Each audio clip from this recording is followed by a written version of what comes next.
websitenya devotikroasalam.com. Secara singkat seperti itu. Kebetulan saya konsen juga di dunia konten kreator. Beberapa kali saya ngisi di beberapa forum pelatihan-pelatihan, khususnya segmennya anak-anak muda yang ingin belajar konten dengan mudah ya, dengan modal HP saja. Gitu. Barangkali secara singkat itu ya perkenalan dari saya. Kebetulan saya kenal Ustadz Wawan itu sudah cukup lama, pernah juga membantu konten-kontennya di Fantasin TV. Dan ini insya Allah barangkali mungkin lain waktu bisa kerjasamanya dilanjut. Jadi kesempatan ini saya dikasih amanah ya terkait dengan membuat konten dakwah dengan mudah. Kalau bicara kewajiban yang seringkali kita lalaikan mungkin adalah kita semuanya kan punya kewajiban juga berdakwah ya.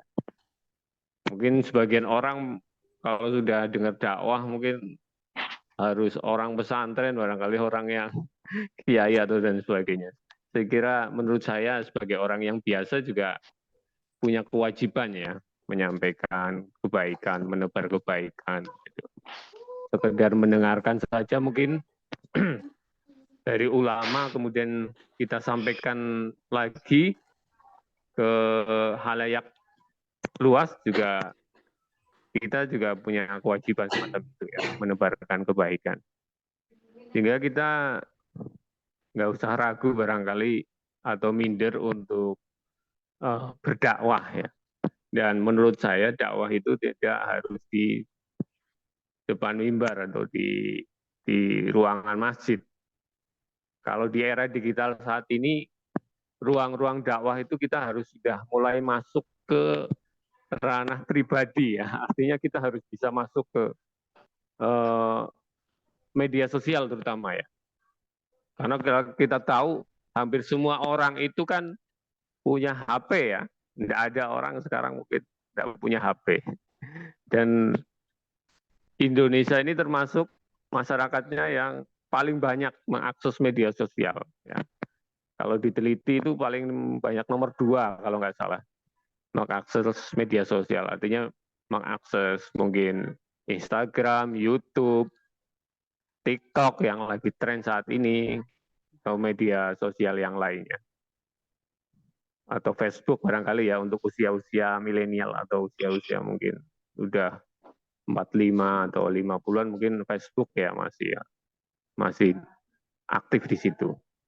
Nah, ini adalah ruang-ruang yang harus diisi ya oleh orang-orang yang tanda kutip artinya orang-orang baik yang ingin menebarkan kebaikan gitu. Karena kita lihat sendiri konten-konten negatif itu saya lihat justru tampil lebih banyak dominan ketimbang konten-konten negatif. Nah ini tantangannya barangkali ya, bagi para dai yang serius untuk berdakwah, untuk bisa berdakwah lewat media sosial. Nah, barangkali bisa ganti slide mas, digeser. Nah, sebenarnya mudah saja ya dakwah di media sosial karena banyak sekali aplikasi yang bisa kita gunakan untuk berdakwah di media sosial. Oke, geser mas, next. Nah, apa itu dakwah media sosial? Jadi dakwah di media sosial ini artinya kita harus mulai berinovasi ya. Seperti tadi saya sampaikan, barangkali selama ini yang kita lihat dakwah ya udah di dalam masjid gitu ya, atau di forum-forum pengajian yang mungkin ustadznya berdiri di depan atau di podium menyampaikan sesuatu. Tapi untuk saat ini harusnya sudah mulai berinovasi. Salah satunya yaitu dengan membuat konten ya, sarana konten. Dengan konten-konten itu, maka kita akan masuk ke ruang-ruang pribadi atau privat ya. Karena bisa masuk ke HP-HP hampir semua jamaah. Karena saya tadi bilang bahwa akses ke media sosial di Indonesia itu cukup tinggi ya. Barangkali hampir setiap orang bangun tidur yang dilihat langsung HP ya. Bisa status WA barangkali atau status grup atau apa gitu ya, updatean apa gitu. Nah, kalau tidak ada konten-konten positif yang tampil di situ, tentu dakwah kita akan ketinggalan. Maka perlu berinovasi di sini.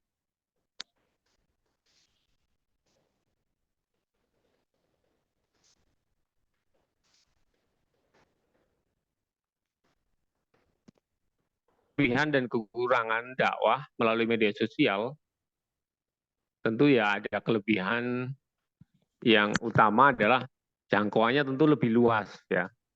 Kalau di masjid mungkin hanya jamaah yang hadir di situ saja yang bisa mendengar, mencermati gitu ya, mendapatkan siraman rohani.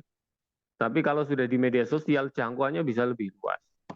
Bahkan nggak Indonesia saja barangkali bisa mengakses ke sampai luar negeri gitu. Jadi jangkauannya lebih luas. Cuman kekurangannya yaitu interaksi ya, secara langsung ya. Beda barangkali ya, kalau ketemu langsung dengan media online kayak gini mungkin kita masih ada jarak, seolah-olah masih ada jarak.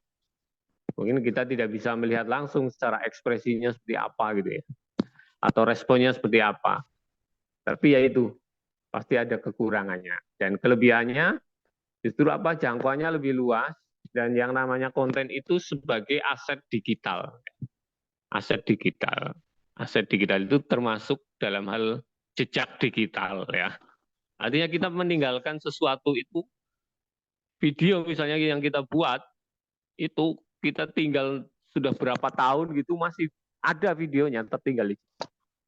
Bahkan sekarang mungkin orang-orang yang tanda kutip orang-orang yang kurang baik ya punya niat buruk kadang-kadang mencari jejak digital kita.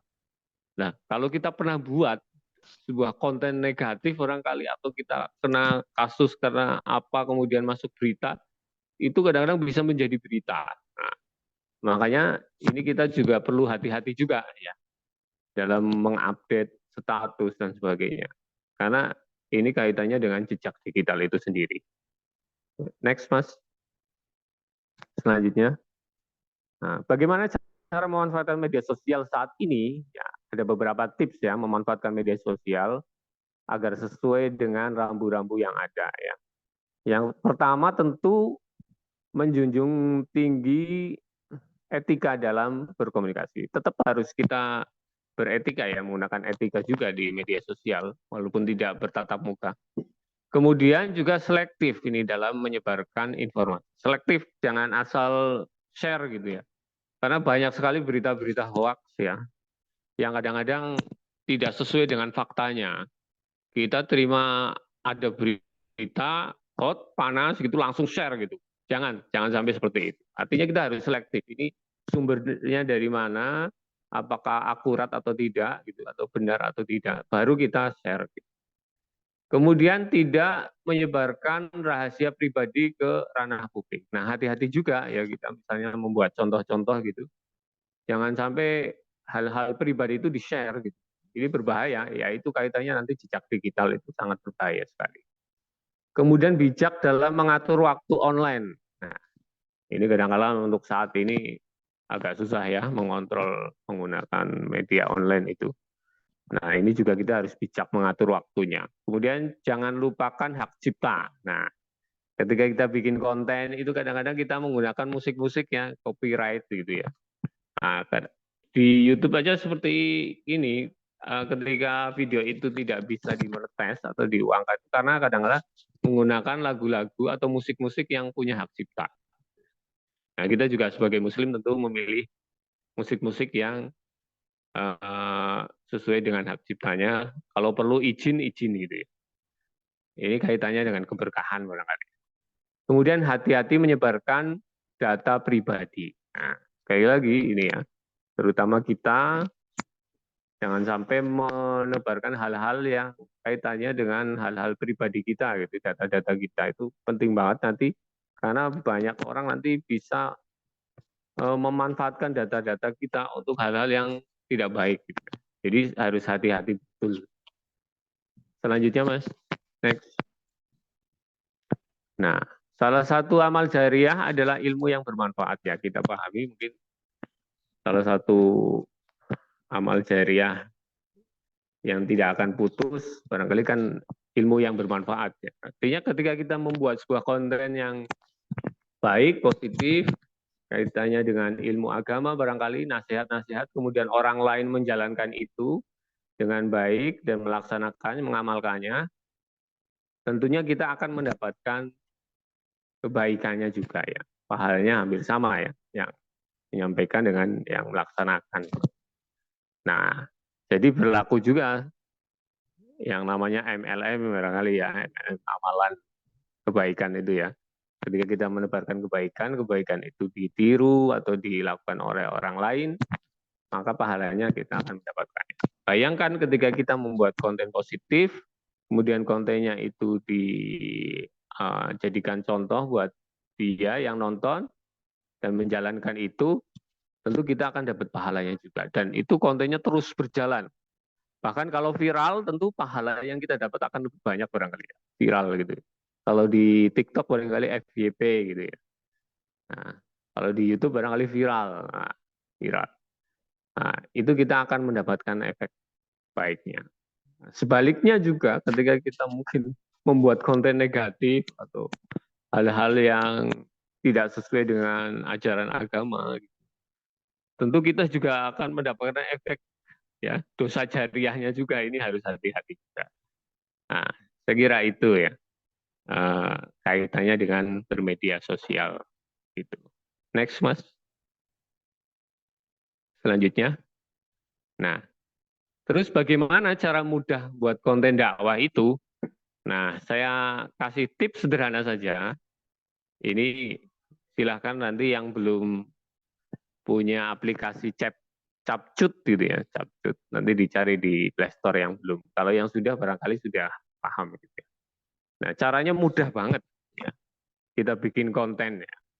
Nah, nanti minta tolong di-share Mas ya, video yang saya gitu. Ini saya nanti akan kasih share tutorialnya. Silakan barangkali kalau yang mau download itu nanti videonya juga silakan, atau bisa juga saya juga buat tutorial-tutorial terkait cara menggunakan Capcut ini untuk membuat konten di channel YouTube saya di Mas RH ya. Nanti bisa dicari YouTube Mas RH gitu. Saya di situ banyak share tentang teknis-teknis ya, bagaimana menjadi konten kreator, bagaimana membuat video yang bagus, menarik, dan sebagainya. Atau kalau punya forum-forum apa, pelatihan, kami juga terbuka untuk bisa datang. Silakan Mas, di-share tutorialnya.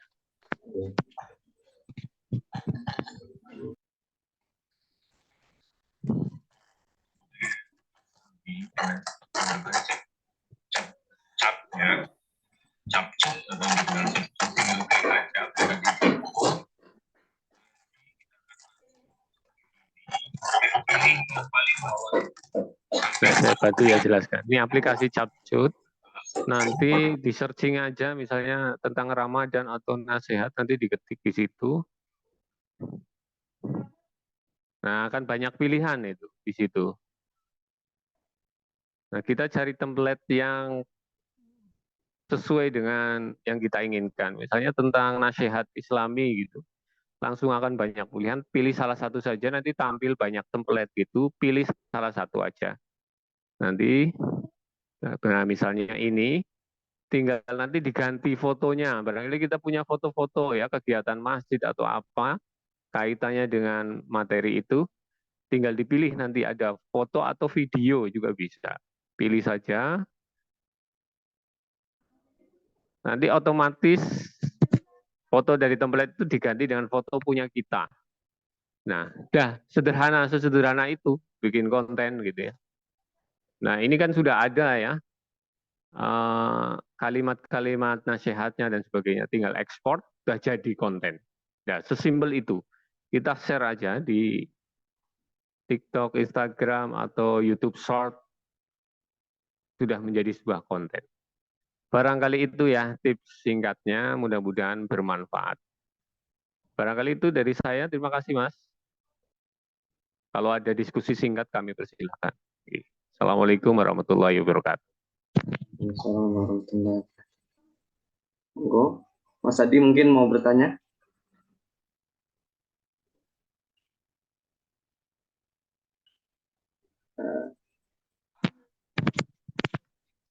Nggak ada ya?